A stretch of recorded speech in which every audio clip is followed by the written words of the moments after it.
왜 그 여자가 우리의 만남에 있었던 거야? 어머니. 왜 그 여자라고 부르세요? 그 사람은 상훈 씨의 어머니잖아요. 어떻게 그 여자가 상훈이 어머니인 걸 알았지? 그 여자는 내 병원의 청소 직원이야. 너 한 번도 못 봤니? 어머니. 무슨 말씀이세요? 그분이 우리 병원의 청소 직원이라고요? 아주머니. 저 전에 인사드렸을 때 그에 대해 아무 말씀 없으셨잖아요. 혹시 일부러 숨기신 건가요? 상훈 씨, 이게 무슨 일이에요? 그동안 아무 말도 안 하고 날 속인 거예요? 하은아. 내 말 먼저 들어봐. 내가 일부러 숨긴 건 아니야. 사실은 무슨 말을 더 하겠다는 거야? 이미 우리한테 거짓말했잖아. 당신은 나에게 당당하게 서울에 35평짜리 집을 사서 결혼 후 편하게 살 수 있다고 말했잖아. 그렇게 말한 건 당신이었어. 둘 다 직장이 있으니 결혼 후 돈 걱정은 안 했어. 하지만 결혼하기도 전에 이 문제에 대해 거짓말을 했다니. 결혼했다면 나는 결혼 사기를 당한 거겠지. 아주머니. 왜 그게 결혼 사기라고 하시는 건가요?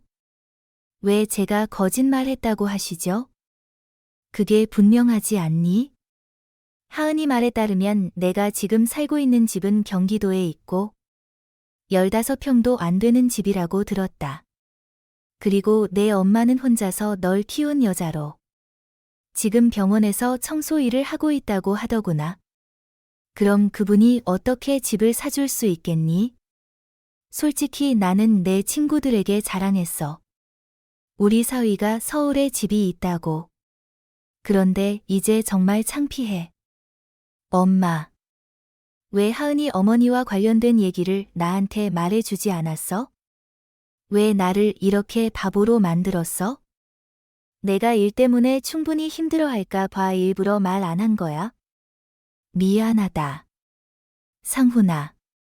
이 이야기는 상훈 씨의 어머니가 아들의 맞선 자리에서 단 5분 만에 거절당한 사연입니다. 비슷한 경험을 한 부모님이 계시다면 그 어머니에게 진심 어린 응원과 조언을 댓글로 남겨주세요.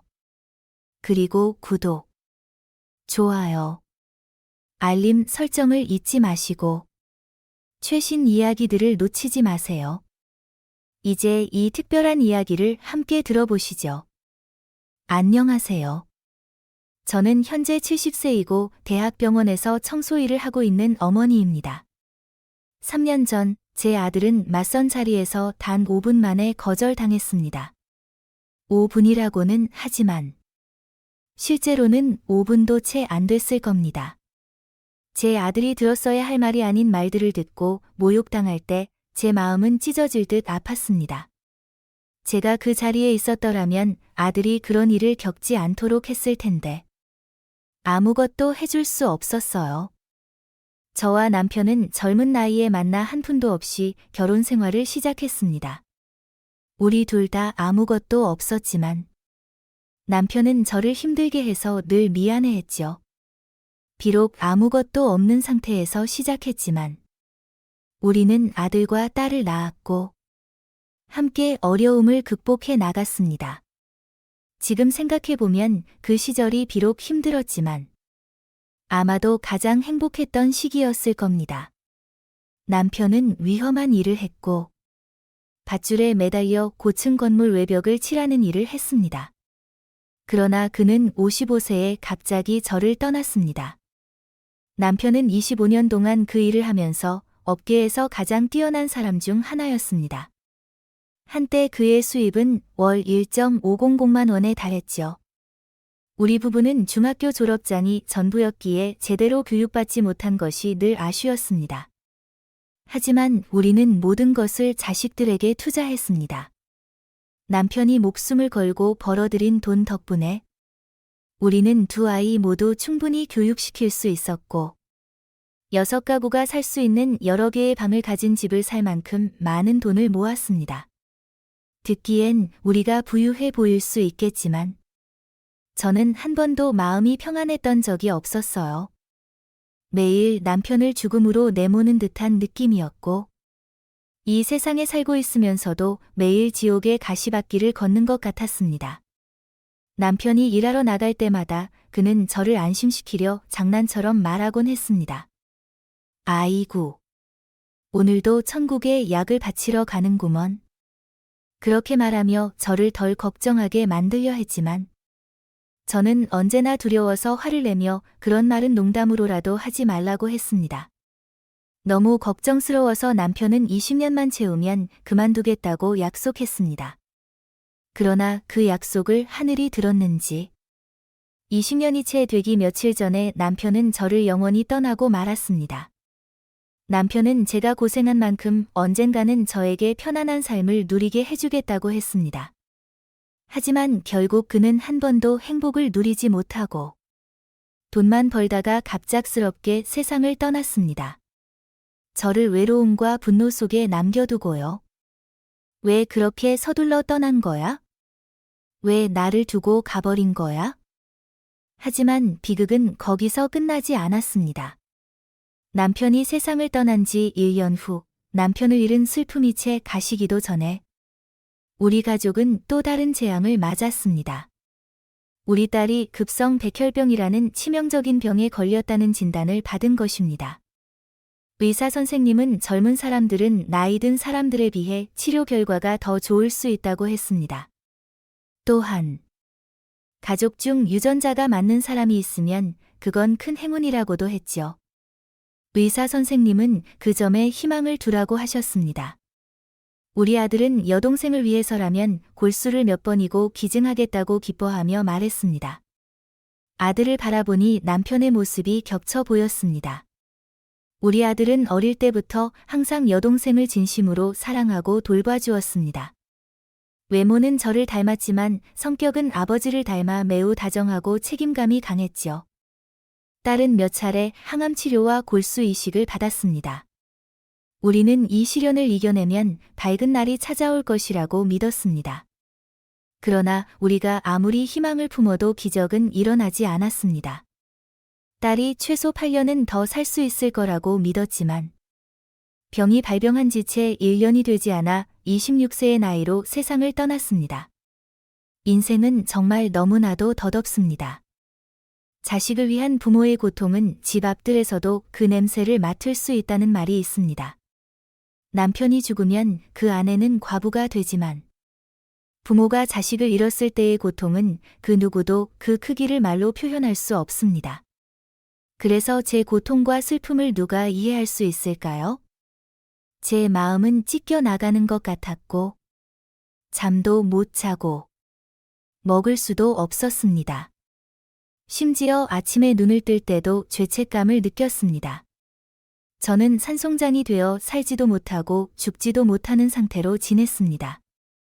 그 절망 속에서 1년이 흘렀습니다. 이런 삶을 사는 것이 무슨 의미가 있을까 자문하던 저는 제 생을 포기하기로 결심했습니다. 의사가 처방해준 수면제를 한 움큼 쥐고 그것을 삼키려고 했습니다. 하지만 그때 전화가 울렸습니다. 처음에는 받지 않으려 했지만 전화가 계속 울렸습니다. 화면을 보니 아들한테서 걸려온 전화였습니다. 그때 아들은 군의관 시험을 합격하고 군복무 중이었습니다. 나중에 아들이 말하길.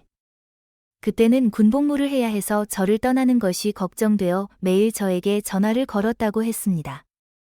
그리고 그 순간 아들이 전화를 한 것이었죠. 그 순간 갑자기 몸이 싸늘해졌습니다. 내가 이 삶을 포기하면 우리 아들은 부모도 형제도 없는 고독한 삶을 살게 될 것입니다. 내 약함 때문에 어떻게 자식을 고아로 만들 수 있겠습니까? 나는 나 자신을 나쁜 어머니라며 꾸짖었고 삶을 버리고 자식을 세상에 홀로 남겨두려 한 나를 탓했습니다. 그렇게 생각하자마자 나는 그 수면제를 모두 쓰레기통에 던져버렸습니다. 죽더라도 아들이 결혼해서 내가 부모석에 앉는 날을 기다리자라고 스스로 다짐했습니다. 그때부터 저는 다시 살아갈 힘을 내기 시작했고, 제 인생에 최선을 다하기로 했습니다. 남편이 남긴 돈으로 편하게 살 수 있었지만, 저는 남편이 목숨을 걸고 벌어들인 그 돈을 함부로 쓸 수 없었습니다. 그리고 유일한 아들에게 기대고 싶지도 않았습니다. 그래서 저는 스스로 생계를 꾸려나가기로 결심했습니다. 이 나이에 내가 할 수 있는 일이 무엇일까 고민하다가 22살 때를 떠올렸습니다. 아들을 낳기 전에 저는 지하철 청소, 건물 청소, 아파트 청소 등 여러 가지 청소 일을 했었습니다. 그래서 이 일을 잘할 수 있겠다고 생각했고, 청소 회사를 찾아갔습니다. 하지만 문제가 하나 생겼습니다. 그 회사는 병원 청소 전문 업체였고, 제 청소 경력을 알고는 아들이 근무하는 대학병원으로 저를 배정했습니다. 저는 다른 곳으로 옮겨달라고 요청했지만, 그 당시에는 그 병원밖에 자리가 없었습니다. 어쩔 수 없이 저는 그 병원에서 일을 시작하게 되었습니다. 아들에게 병원에서 일하게 되었음을 알리고, 혹시 마주치더라도 모르는 척하자고 말했습니다. 아들은 굳이 그럴 필요는 없다고 설득했지만, 저는 완강했습니다. 저는 아들에게 제가 편하게 일하고 싶고, 아들 때문에 곤란해지지 않도록 모르는 척하자고 했습니다. 결국 아들은 제 뜻을 따르기로 했습니다. 병원에서 일하는 동안 저는 제 딸처럼 백혈병과 싸우는 많은 아이들을 만났습니다. 만약 우리 아들이 일찍 결혼했다면 그 아이들이 제 손주뻘이었겠죠. 아이들이 그 끔찍한 병과 싸우는 모습을 볼 때마다 제 딸이 생각나서 여러 번 화장실에서 몰래 울었습니다. 그러다 결국 저는 청소일을 통해 번 돈과 딸이 남긴 보험금을 백혈병을 앓고 있는 어려운 가정의 아이들을 위해 기부하기로 결심했습니다. 저는 그 돈을 병원에 기부했고, 해마다 계속해서 기부를 이어갔습니다. 아들도 제 뜻을 지지해 주었습니다. 제 삶은 점차 안정되었고, 저는 어느 정도 마음의 평화를 찾았다고 생각했습니다. 그러나 어느 날 한 사람이 나타나 제 평온한 일상을 흔들기 시작했습니다. 대학병원에서 좋은 사람들을 많이 만났지만, 제가 청소 직원이라는 이유로 저를 무시하고 함부로 대하는 사람도 적지 않았습니다. 그 중에서도 특히 저를 계속해서 괴롭히는 환자가 있었습니다. 그 사람을 처음 만난 날을 잊을 수 없습니다. 그날 저는 척추 부상으로 장기 입원 중인 저와 동갑인 여성 환자의 1인 병실을 청소해야 했습니다. 오전 회진 전에 청소를 하러 갔는데 병실은 매우 어수선했습니다. 당시에는 아직 코로나19가 발생하기 전이라 병실 출입이 자유로웠습니다.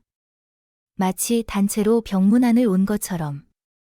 책상과 바닥에는 물병과 과자 봉지가 흩어져 있었고, 쓰레기통에는 과일 껍질이 가득했습니다.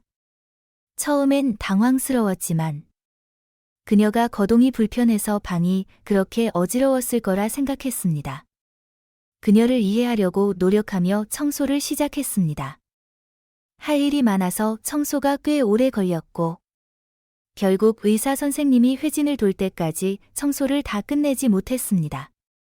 그러자 그녀가 갑자기 저를 향해 말했습니다. 아니, 뭐 하느라 이렇게 오래 걸려요? 나처럼 척추 부상을 당한 사람보다도 더 느리게 일을 할 수가 있어요. 빨리 청소 좀 해요. 그리고 끝나면 침대 시트도 갈아줘요. 저는 예의 바르게 대답했습니다. 죄송하지만 침대 시트는 보호자분이 직접 교체하셔야 합니다.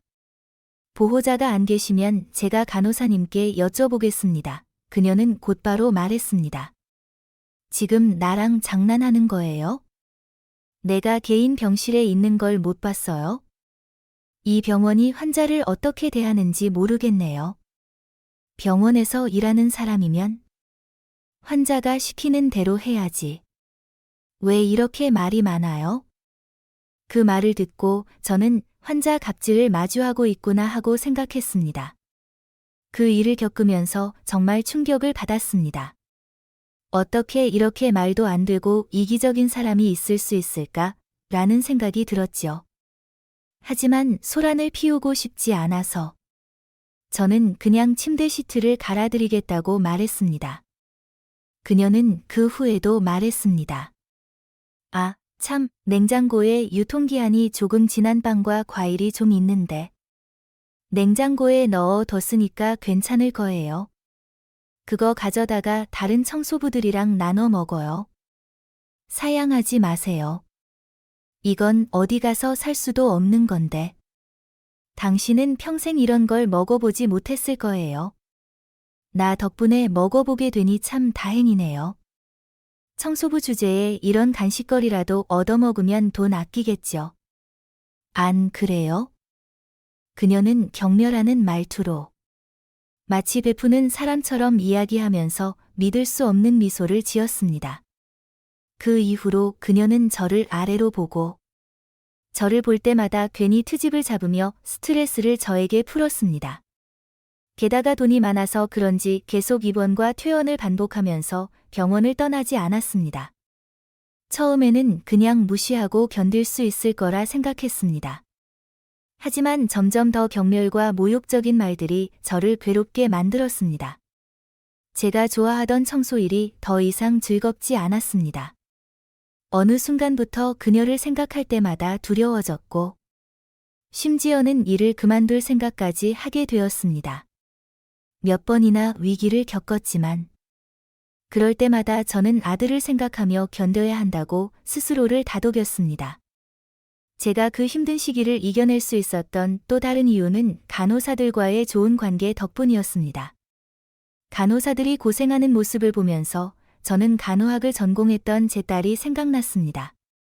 그래서 가끔 간호사들에게 간식을 사다 주기도 했습니다. 간호사들은 그걸 전혀 불편해하지 않았고, 오히려 저를 이모라고 부르며 친근하게 대했습니다.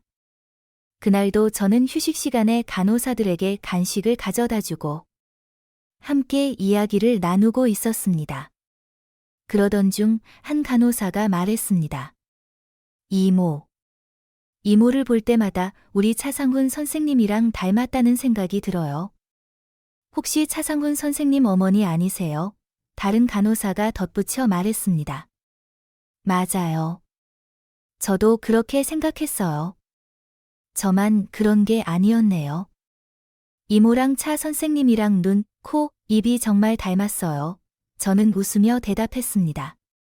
아이고. 참 기분 좋은 말이네요. 그렇게 훌륭한 의사가 제 아들이라면 정말 자랑스러울 거예요. 바로 그때 갑자기 소리가 났습니다.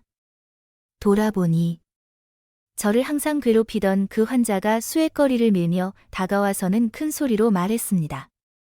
차상훈과 이 청소부가 어디가 닮았다는 거예요? 차상훈은 아주 고귀한 사람이에요. 굳이 닮은 사람을 찾자면 저랑 닮았겠죠. 차상훈이 내 약혼자라는 걸 모르세요? 그 말인즉슨 내가 그의 장모가 될 사람이라는 거예요. 그러니까 나를 잘 기억해 두세요. 앞으로 자주 볼 테니까요. 그 여자가 그렇게 떠들썩하게 자랑을 늘어놓는 것을 들으며 저는 차상훈이 제 아들임을 말하고 싶었습니다. 하지만 그런 말을 하면 상황이 더 악화될 것 같아 감정을 억누르기로 했습니다. 속에서는 분노가 치밀어 올랐지만 참았습니다. 당장 아들에게 전화해서 그 여자와 헤어지라고 말하고 싶었어요. 저런 어머니를 둔 딸은 분명 좋은 사람이 아닐 테니까요. 하지만 다행히도 제 아들의 여자친구는 그녀의 어머니와는 전혀 닮지 않았습니다. 그녀는 착하고 친절한 사람이었죠. 아들의 여자친구도 같은 병원에서 의사로 일하고 있었지만 워낙 바빠서 한 번도 직접 만나본 적은 없고 몇 번 전화로 이야기한 적만 있었습니다. 그녀의 이름을 물어보고 알아볼까도 생각했지만 아들에게 부담이 될까 싶어 따로 묻지는 않았습니다. 그녀는 항상 전화를 걸어 제 안부를 물으며 이렇게 말했습니다. 어머니, 요즘 건강은 어떠세요? 제가 너무 바빠서 찾아뵙지 못했어요. 정말 죄송합니다. 제가 꼭 조만간 찾아뵙고 어머니랑 맛있는 식사 같이 할게요. 그녀의 상냥하고 공손한 목소리는 저를 감동시켰습니다. 비록 어머니는 무례했지만 그녀는 성격이 착한 사람이라 다행이라고 생각했습니다. 저는 나중에 아들이 결혼하면 그 어머니와는 자주 볼 일이 없을 거라고 생각했습니다. 가장 중요한 건 아들과 여자친구가 행복하게 잘 사는 것이고 저에게는 그걸로 충분했습니다. 몇 달 후 아들의 여자친구가 드디어 집으로 인사를 오게 되었습니다. 그녀를 직접 만난다는 생각에 저는 성대한 식사를 준비했습니다. 아들은 그녀가 전복을 좋아한다고 해서 저는 가장 좋은 전복을 사서 전복 요리를 준비했습니다. 그녀가 도착했을 때 저는 그녀를 맞이하며 말했습니다. 어서 와요. 오느라 고생 많았죠? 많이 배고프지? 우선 밥부터 먹고 천천히 이야기하자. 자, 앉으렴. 직접 만나보니. 그녀는 목소리뿐만 아니라 외모도 아름답고 성격도 온화해 보였습니다. 전화로 여러 번 이야기한 덕분에 저는 그녀와 친밀해진 느낌이 들어 먼저 다가가 친근하게 대했습니다. 하지만 이상하게도 그녀는 전과는 전혀 다른 태도를 보였습니다. 제가 어머니가 몇 가지 음식을 준비해 봤는데 입맛에 맞을지 모르겠네. 아마 우리 집 음식은 내 어머니가 해주신 음식과는 다를 테니 입맛에 맞지 않겠지? 라고 말하자. 그녀는 주저없이 네, 맞아요. 라고 대답했습니다. 적어도 괜찮습니다라는 말이나 완곡하게 말할 줄 알았는데 그녀는 주저없이 단호하게 대답한 것입니다. 그녀가 좋아한다고 했던 전복 요리에는 손도 대지 않았습니다. 먹는 대신 숟가락을 내려놓고 집안을 둘러보며 마치 모든 것을 평가하는 듯한 표정을 지었습니다. 왜인지 모르겠지만 그녀는 전화로 이야기할 때는 항상 웃었지만 그날은 식사 내내 웃는 모습을 전혀 볼 수 없었습니다. 제가 질문할 때도 짧게 대답하고는 더 이상 말을 잇지 않았습니다. 그 후 그녀는 갑자기 말했습니다. 저기, 이 동네는 모두 월세로 사는 거죠? 한 달에 얼마나 내세요? 저는, 여기는 월세 500만 원으로 살고 있어요. 하지만 나중에 상훈이가 결혼해도 나는 아들에게 의지하지 않을 거예요. 절대 자식들에게 짐이 되지 않을 테니 걱정하지 말아요. 라고 대답했습니다. 사실 저는 이 건물의 주인임을 굳이 말하고 싶지 않았지만 적어도 제가 아들에게 의존하지 않을 거라는 사실은 전하고 싶었고 그것으로 충분하다고 생각했습니다. 그 후 다시 분위기가 어색해졌고 아들의 여자친구는 갑자기 급한 일이 있다며 차 한 잔도 마시지 않고 서둘러 떠났습니다. 그녀가 떠난 후 저는 제가 뭔가 잘못한 것이 있는지 불안해졌습니다. 제 잘못으로 인해 아들이 결혼하지 못하게 될까 봐 걱정되어 한동안 잠을 제대로 이루지 못했습니다. 하지만 다행히도 아들과 그녀는 잘 해결한 듯했고 몇 주 후에 양가 부모님이 만나기로 날짜를 잡았습니다. 그날 저는 아들과 함께 일찍 호텔에 도착해 기다렸습니다. 비록 예전에 아들의 여자친구 어머니에 대한 악감정이 남아 있었지만 그것은 과거의 일이라고 생각했고 좋은 날을 망치고 싶지 않아서 환하게 웃으며 인사했습니다. 안녕하세요. 저는 상훈이 어머니입니다. 전에 병원에서 몇 번 뵌 적이 있죠. 요즘 허리는 좀 괜찮으세요? 그러나 그 여자는 환한 얼굴로 저를 보며 말했습니다. 이 청소부 아줌마. 여기 왜 와 있나요? 아들의 여자친구는 깜짝 놀라며 물었습니다. 어머니. 왜 그렇게 말씀하시는 거예요? 여기는 상훈이 어머니시잖아요. 어머니랑 알고 지내셨어요? 그 어머니는 계속해서 말했습니다. 저 사람 병원에서 일하는 청소부 아니야? 상훈아. 너 그걸 한 번도 말 안 했니? 아들의 여자친구는 더욱 놀라며 말했습니다. 뭐라고요? 상훈. 왜 나한테 이런 얘기 한 번도 안 했어? 어떻게 이럴 수가 있어? 아들은 제가 그 여자와 어떤 일이 있었는지 전혀 몰랐기에 어리둥절해하며 서 있었습니다. 그래도 아들은 바로 그들에게 저를 소개하며 말했습니다. 여기는 제 어머니세요. 그러자 그 여자는 간신히 고개를 끄덕이고는 여전히 찌푸린 표정으로 자리에 앉았습니다. 그리고 바로 아들에게 말했습니다. 너 우리한테 거짓말했지? 내가 결혼 후 살 집으로 30평짜리 아파트를 준비했다고 말하지 않았어? 우리가 집 문제는 걱정할 필요 없다고 당당히 말했잖아. 물론 둘 다 의사니까 돈 문제는 걱정 없지만 집도 마련 안 해놓고는 거짓말을 했다는 건 용납할 수 없어. 아들은 차분하게 대답했습니다. 죄송하지만 제가 뭘 거짓말했는지 모르겠어요. 그녀는 차갑게 말했습니다.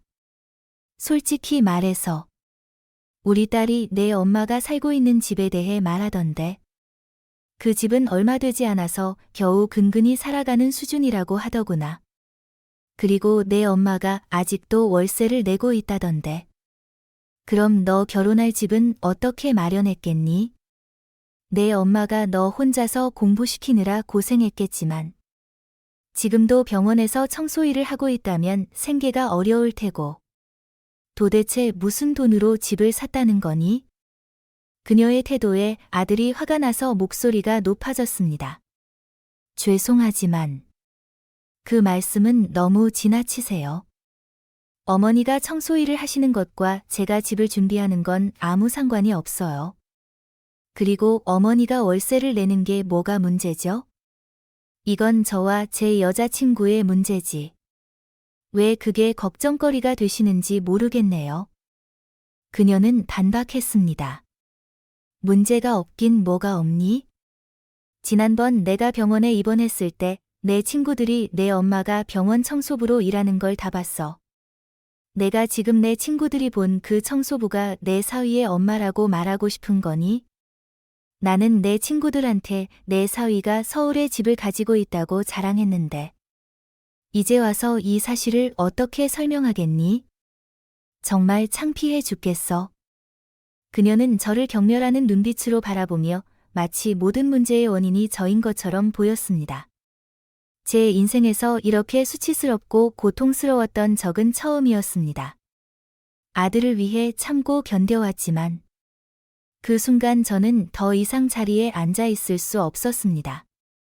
그래서 일어나 방을 나섰습니다. 아들은 저를 보고 급히 뒤따라 나왔습니다.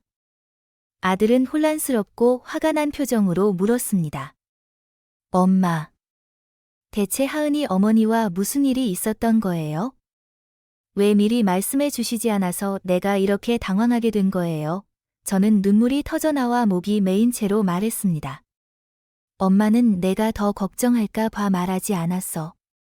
내가 일 때문에 얼마나 바쁜지 아니까? 엄마는 내가 신경 쓰지 않길 바랐어. 하은이 어머니가 엄마에게 그렇게 나쁘게 굴던 사람이었다는 걸 알았을 때 엄마는 당장 너에게 그녀와 헤어지라고 말하고 싶었어. 하지만 하은이는 너무 착하고 엄마에게 항상 예의 바르게 굴었잖아. 그래서 엄마는 그냥 아무 말도 하지 않기로 했어. 엄마가 병원에서 청소 일을 하지 않았다면 이런 일이 일어나지 않았을 텐데. 미안하다. 상훈아. 아들은 너무 화가 나서 벽을 주먹으로 쳤습니다. 엄마. 내가 엄마한테 진작에 그만두라고 했잖아. 왜 그런 사람들한테 그런 소리를 들어야 해? 그러고는 저를 데리고 다시 방으로 돌아갔습니다. 우리가 돌아왔을 때 하은이 어머니는 또 다시 말했습니다. 어른들 앉아 있는데 어디 갔다 온 거예요? 그게 당신네 집안 교육인가요? 나는 내 딸을 이런 집안과 결혼시킬 수 없어요. 오늘 여기에 온 이유는 이 결혼을 반대한다고 말하기 위해서예요. 그러자 아들은 차분하지만 단호하게 대답했습니다. 저도 그 말씀을 드리려고 했습니다. 모든 게 끝났지만 한 가지 분명히 하고 싶은 게 있어요. 저는 제 부모님을 한 번도 부끄러워한 적이 없습니다. 부모님의 희생 덕분에 제가 의사가 될 수 있었어요. 어머니는 제 어머니가 청소일을 하시고 월세에 사신다는 것을 무시하시는 것 같지만 사실 부모님께서는 이미 건물을 사셔서 임대 수익으로 편하게 생활하고 계세요. 아버지께서 남겨주신 유산으로 제가 그 집을 샀고요. 제 어머니는 돈이 필요해서 청소일을 하시는 게 아니라 아들인 저에게 의지하고 싶지 않아서 일하시는 겁니다. 그런데 어머니는 어떠세요? 어머니는 본인의 미래를 준비하셨나요? 아니면 여전히 딸의 돈에 의지해서 살고 계신가요? 우리가 결혼하면 어머니는 사위에게 의지할 생각이신가요? 제 어머니는 청소일에서 번 돈으로 기부까지 하고 계십니다. 어머니는 제 어머니가 어떻게 살아오셨는지 아무것도 모르시면서 그저 청소부라고 무시하셨죠. 겉모습만 보고 다른 사람을 평가하는 건 마치 과거 봉건 시대에 살고 계신 것 같네요. 제가 틀린 말 했나요? 하은. 너도 마찬가지야. 화가 났을 땐 잘 행동하지만 우리 집에 왔을 때는 한마디도 하지 않았잖아. 왜냐하면 우리 집이 작고 어머니가 너에게 줄 재산이 없다고 생각했기 때문이지. 그렇지 않아? 그렇다면 애초에 이 만남은 하지 말았어야 했어. 대체 기대하고 온 거야? 그때서야 아들의 여자친구가 다급하게 변명하기 시작했습니다. 상훈. 그런 게 아니야. 그날은 몸이 안 좋아서 그랬던 거야. 정말 그런 이유 때문이 아니에요. 어머니. 그날 제가 잘못해서 어머니 마음을 불편하게 했다면 진심으로 사과드릴게요. 제발 용서해 주세요. 어머니도 아시잖아요. 제가 전화로 어머니와 이야기할 때는 항상 친절하게 대했잖아요. 앞으로는 절대 이런 일이 다시 일어나지 않도록 할게요. 용서해 주세요. 딸이 제게 사과하는 동안에도 그 어머니는 여전히 자만에 가득 찬 눈빛으로 저를 바라보며 아무 말도 하지 않았습니다. 아마 그 어머니는 제 아들이 자신의 딸을 선택할 거라고 생각했던 것 같습니다. 하지만 반대로 아들은 그녀의 태도를 보고 나서 그런 집안과는 결혼할 수 없다고 단호히 말하며 제 손을 잡고 방을 나섰습니다. 아들의 여자친구는 급히 아들을 따라 나와 손을 붙잡았지만 아들은 차갑게 그녀의 손을 뿌리쳤습니다. 집으로 돌아가는 길에 아들은 말했습니다. 엄마. 엄마 덕분에 내가 구원받았어. 내가 저런 집안과 결혼했다면 틀림없이 이용당하거나 결국엔 이혼하게 됐을 거야. 그런 결혼을 상상하기도 싫어. 오늘 일은 나쁘게 끝났지만 결혼 전에 모든 걸 알게 되어 정말 다행이야. 엄마. 정말 고마워. 어떤 아들이 이렇게 훌륭할 수 있을까요? 아들의 여자친구는 대학 시절부터 만난 사이여서 둘 사이의 관계는 깊었을 겁니다. 겉으로는 아무렇지 않은 듯 보였지만 헤어지면서 아들도 많이 상처를 받았을 거라 생각합니다. 많은 아들은 이런 상황에서 어머니를 원망할 수 있지만 제 아들은 오히려 저를 이해하고 제 편에서 걱정해 주었습니다. 유튜브에서 아들이 결혼 후 부모에게 등을 돌리는 이야기를 볼 때마다 마음이 아팠습니다. 저도 나중에 아들이 결혼하면 그도 그런 불효자가 되지는 않을까 걱정했습니다. 그러나 다행히도 제 아들은 달랐습니다. 최근에 아들은 저의 손주 첫돌을 축하하는 파티를 열었습니다. 지금 아들은 아내와 아들과 함께 행복한 삶을 살고 있습니다. 그날의 일을 통해 저와 남편은 우리 아들을 잘 키웠다는 것을 깨달았고 이 이야기를 여러분과 나누게 되어 정말 자랑스럽습니다. 여러분은 제 이야기를 어떻게 들으셨나요? 모든 부모가 딸이 결혼해서 편안하고 행복하게 살기를 바라는 것은 당연한 일입니다. 하지만 중요한 것은 자신의 딸이 소중한 만큼 남의 아들도 소중하다는 사실을 기억해야 한다는 겁니다.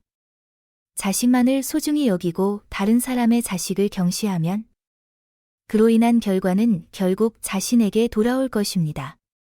이제 제 이야기는 여기서 마무리하겠습니다. 이 이야기가 좋으셨다면 좋아요와 구독을 눌러주시고 주변 사람들과도 공유해주세요. 끝까지 들어주셔서 진심으로 감사드리며 여러분 모두 행복하시길 바랍니다. 다음 이야기에서 다시 만나 뵙겠습니다. 감사합니다.